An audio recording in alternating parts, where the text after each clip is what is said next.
Gene Simmons, the legendary bassist and co-founder of the rock band Kiss, is not just known for his music, but also for one of the most iconic and unusual traits in rock history: his incredibly long tongue. In this video, I will take you on a journey to uncover the story behind Gene Simmons' tongue, its cultural impact, and the myths surrounding it. Gene Simmons, born Chaim Witz in Haifa, Israel, in 1949, moved to the United States with his mother when he was just 8 years old. From a young age, he exhibited a flair for theatrics and an appetite for standing out. When Kiss was formed in the early 1970s, the band quickly became known for its extravagant stage performances, makeup, and outlandish personalities. However, it was Simmons' tongue that caught as much attention as the fire-breathing and blood-spitting antics he performed on stage. Let's address the elephant in the room. How long is Gene Simmons' tongue? It is famously reported to be around 7 inches long, much longer than the average human tongue. While this became a trademark of his persona, rumors began to swirl. Some claimed that Simmons had undergone surgery to enhance his tongue, while others suggested it wasn't real at all. But Simmons himself has debunked these myths, asserting that his tongue is 100% natural.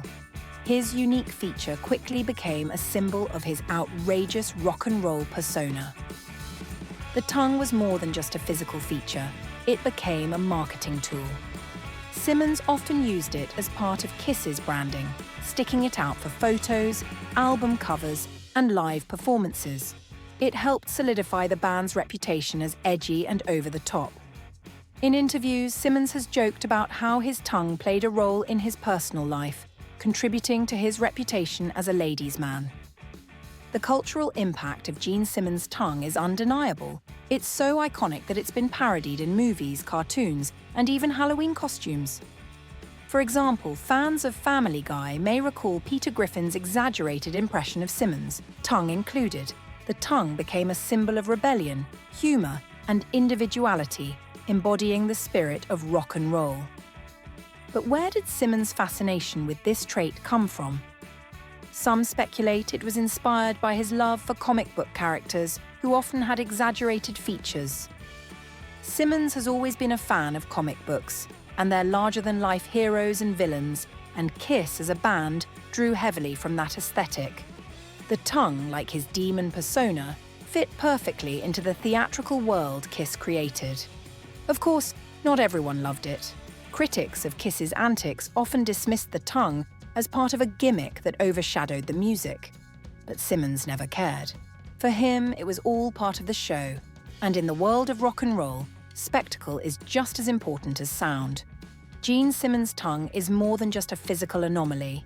It's a symbol of the outrageousness that defined Kiss and an unforgettable part of rock history.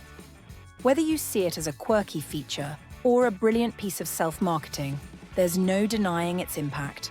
Simmons himself summed it up best: "You can't be a legend without being larger than life." And in Gene Simmons' case, his tongue was a key part of that legend.